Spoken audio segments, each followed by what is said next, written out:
नमस्कार प्रेक्षकांनो, तारिणी मालिकेच्या येणाऱ्या जबरदस्त भागामध्ये फायनली तारिणीची खरी ओळख मात्र दयानंद खांडेकरांसमोर आली. होय प्रेक्षकांनो, मिशन तिरंगाच्या वेळेस अमृतसरला निघताना लिटरली त्यांनी आता बघितलंय, त्यांच्या खबरीने त्यांना खबर दिली आहे. तारिणी अमृतसरला जाण्यासाठी जेव्हा निघालेली असते आणि तिला वाटतं की हे मिशन गुप्त आहे, अजूनही सगळ्यांच्यापासून लपलेलं आहे, पण तारिणीला अजिबात कल्पना नाही आहे की तिच्या या मिशनचा एक अतिशय महत्त्वाचा धागा दयानंद खांडेकरांच्या हाताला लागलाय. तारिणी आणि केदार एकमेकांना बोलत असताना त्यांच्या बोलण्यातून मिशन संबंधी काहीतरी महत्त्वाच्या गोष्टी आता बाहेर आल्या. त्याच वेळेला दयानंद खांडेकर मात्र प्रेक्षकांनो नकळतपणे त्यांचं बोलणं ऐकून जातात. तारिणी कुठे जाणार, तिला नेमकी कुठली जबाबदारी पार पाडायची आहे, हे सगळं घरच्यांपासून ती का लपवत आहे, याचा अंदाज मात्र दयानंद खांडेकरांना आलेला आहे. होय प्रेक्षकांनो, अजिबात त्यांना या गोष्टीवर विश्वास बसत नव्हता, कारण ज्या तारिणीला आत्तापर्यंत त्यांनी एका सामान्य कुटुंबातली मुलगी समजले होते, तिच्या मागे इतकं मोठं गुप्त मिशन सुरू आहे, हे त्यांच्यासाठी ऐकणं खूप मोठं धक्कादायक आहे. दयानंद तारिणीकडे बारकाईने बघू लागतात आणि त्यांच्या मनात नेमका प्रश्न आलाय की तारिणी नेमकी कोण आहे. आता मात्र सगळ्यात मोठा ट्विस्ट हाच आहे, तारिणी आता अमृतसरला रवाना होते. प्रेक्षकांनो, तिच्या बॅगवर कुणीतरी एक एन्व्हलप आणून टाकतं. त्या एन्व्हलपमधून आता तिच्या पुढच्या मिशनमध्ये नेमकं काय करायचे ती सगळी अत्यंत महत्त्वाची सिक्रेट माहिती तिला दिली जाते. जबाबदारी आता तिने स्वीकारली, मिशन पूर्ण करण्यासाठी ती पुढे सुद्धा निघाली. पण इकडे दयानंद खांडेकर अजिबात शांत बसत नाहीयेत. तारिणी आणि केदारचं बोलणं जे काही ऐकल्यानंतर त्यांनी काहीतरी खूप मोठं लपवलंय आपल्यापासून, याची खात्री त्यांना पटली आहे. आता दयानंद तारिणीच्या प्रत्येक हालचालीवर लक्ष ठेवण्याचा निर्णय घेतात, केदारवर लक्ष ठेवत असतात. दुसरीकडे प्रेक्षकांनो, तारिणी अमृतसरला पोहोचली, तिथे तिला खूप मोठी जबाबदारी मिळाली. स्वतःचा जीव धोक्यात घालून तिला ती जबाबदारी पारही पाडावी लागते. या मिशन दरम्यान परिस्थिती हाताबाहेर जाण्याची शक्यता जेव्हा झाली, पण तारिणी अजिबात घाबरत नाहीये. आपल्या बुद्धीचा, आपल्या ताकदीचा वापर करून तिने मिशन तिरंगाचं पहिलं पाऊल मात्र यशस्वीरित्या आता पार केलेलं असतं. आणि खांडेकरांच्या घरात मात्र निशीने अतिशय मोठा अक्कांतांडव करून ठेवलेला होता.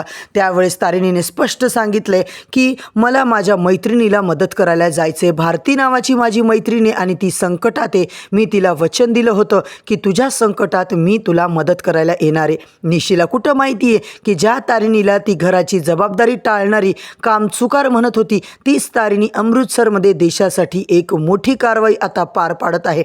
आता मात्र प्रेक्षकांनो, सगळ्यात महत्त्वाचं म्हणजे दयानंद खांडेकरांसमोर तारिणीची ओळख मात्र रिव्हील झालेली आहे. त्यांना कळून चुकलंय की तारिणी वसुधा बेलसरेचीच, म्हणजे तारिणी एक सिक्रेट मिशनच्या याच्यावर आहे. तिच्या आईसारखीच ती देशासाठी काम करते. आता हे सगळं मिशन दयानंद खांडेकर सगळ्यांच्या समोर आणणार का, की तारिणीचं सिक्रेट ते सिक्रेट ठेवणार? कारण दयानंद खांडेकर प्रेक्षकांनो याच्यामध्ये खूप मोठा आता कल्प्रिट आहे. दयानंद आता हे सगळं सत्य कुणाला सांगणार, आता कुणासोबत मीटिंग करणार, कुणाला कॉल करणार, हे सगळं केदार त्यांच्यावर लक्ष ठेवून आहे.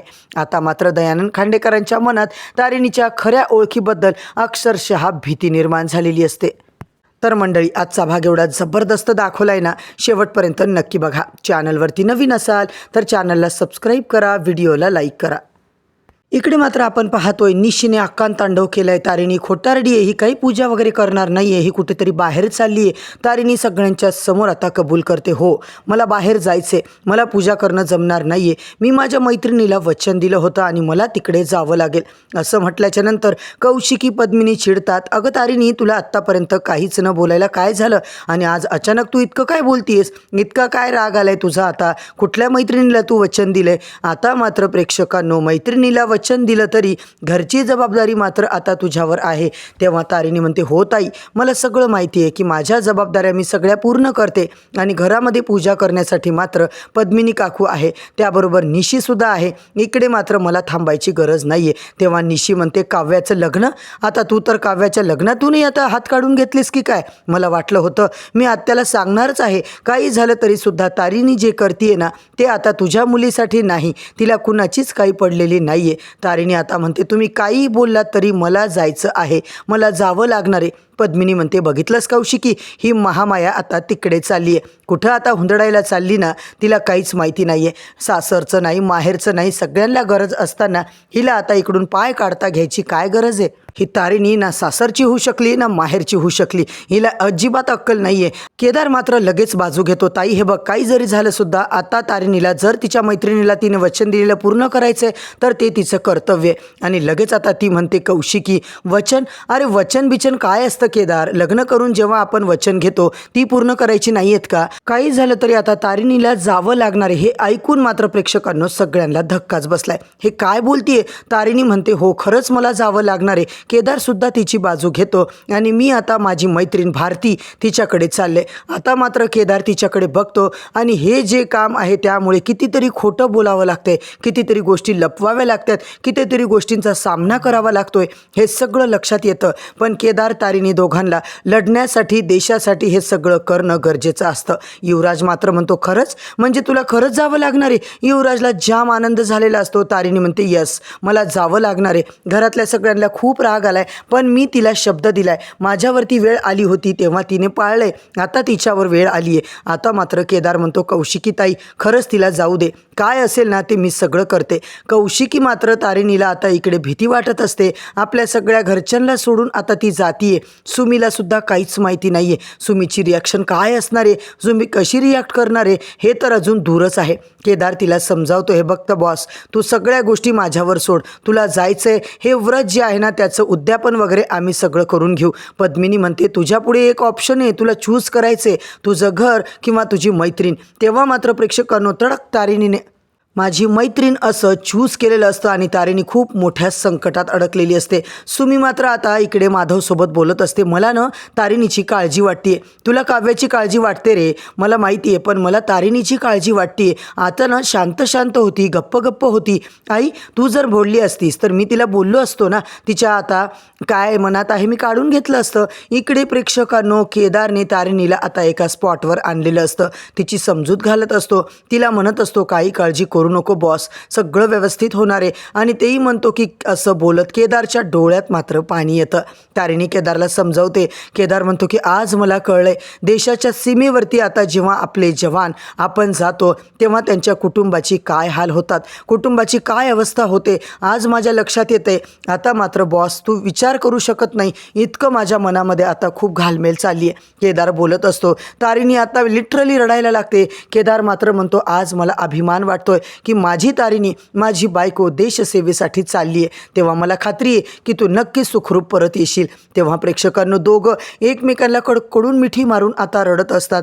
बॉस तू नक्की येशील, कुठलाच प्रॉब्लेम येणार नाही आहे, आपल्या दोघांना या जगातली कुठलीच ताकद वेगळं करू शकणार नाही आहे. तेव्हा मात्र प्रेक्षकांनो दोघं रडायला लागतात. तारिणीला स्वतःच माहिती नाही आहे की ऑपरेशन तिरंगाच्या नंतर ती आता येणार की नाही.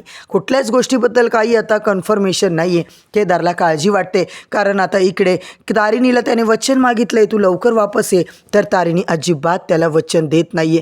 केदार आता इकडून तारिणी त्याला मिठी मारते, ढसा ढसा रडते आणि तेव्हा मात्र प्रेक्षकांना दोघं मन मोकळं रडून घेतात. केदार खूप रडतो, दोघांच्या डोळ्यात पाणी आलेलं असतं.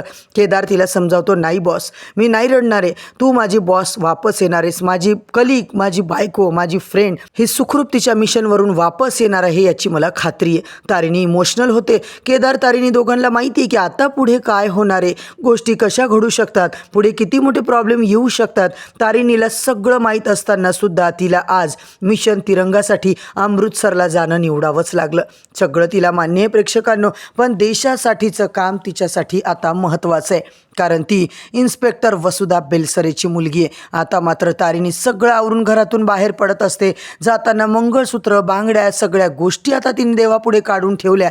देवाला मात्र हात जोडून आता प्रार्थना करते की परमेश्वरा, देवा हेच माझं व्रत समज आणि मला याचं फळ दे, बस माझ्यावर आशीर्वाद दे, असं बोलून तारिणी उंबरठ्याच्या बाहेर पाऊल टाकते. प्रेक्षकांनो आता जबरदस्त प्रेक्षकांनो अमृतसरला एंट्री केली आणि त्यानंतर डायरेक्ट आपण पाहतोय अमृतसरला गेल्याच्या नंतर तारिणीला खतरनाक आता नवी ओळख मिळाली. एक एनवलप तिला भेटतं, त्याच्यामध्ये मात्र सगळं तिच्या आता कामाचे डिटेल्स आपल्याला पाहायला मिळाले.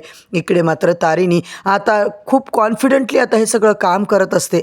इकडे 2 दिवसावर उद्यापन आलंय. घरात कुणालाच आता काही माहीत नाहीये की तारिणी कधी पूजा करणार आहे. तारिणी घरातून बाहेर गेली तरी घरच्यांना अजिबात कल्पना नाहीये. आता 2 दिवसावर उद्यापन, तारिणी तर नाहीये. सगळी जबाबदारी आता केदार घेणार. सगळ्या प्रश्नांची उत्तरं देणं, घरातल्यांच्या सगळ्या जबाबदाऱ्या घेणं, नाती जपणं, गैरसमज न होऊ देणं, हे सगळं आता केदारला करावं लागणार आहे. इकडे दयानंद खांडेकर खरा सूत्रधार आहे हे मात्र केदारला आता टेक्नॉनिक विथ प्रूफ दाखवलेलं असतं. विक्रम कारखानी सरांनी सुद्धा दयानंद खांडेकर यांच्या विरुद्ध अरेस्ट वॉरंट काढलेला असतो आणि दुसरीकडे ऑपरेशन तिरंगासाठी आपली तारिणी मात्र रवाना झालेली असते. होय प्रेक्षकांनो, गेल्या याचा प्रोटोकॉलचा जो काही पार्ट आहे तिथे पोहोचल्या क्षणी तिच्या बॅगेवर एक अननोन पर्सन येऊन काहीतरी एनव्हलप ठेवून जातो. त्याच्यात हे क्लिअर असतं की तारिणी पुढे तुझं काय काम आहे, मिशन काय आहे, काय स्ट्रॅटजी आहे, या सगळ्या गोष्टी आता तिला क्लिअर झालेल्या असतात.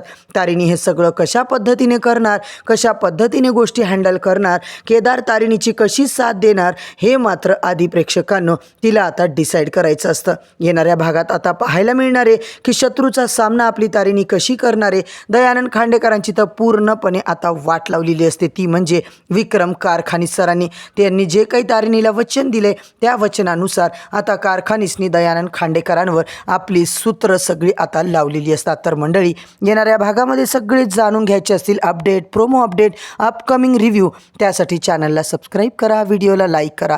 उद्या भेटूया नवीन भागाच्या नवीन अपडेटसोबत. तोपर्यंत धन्यवाद.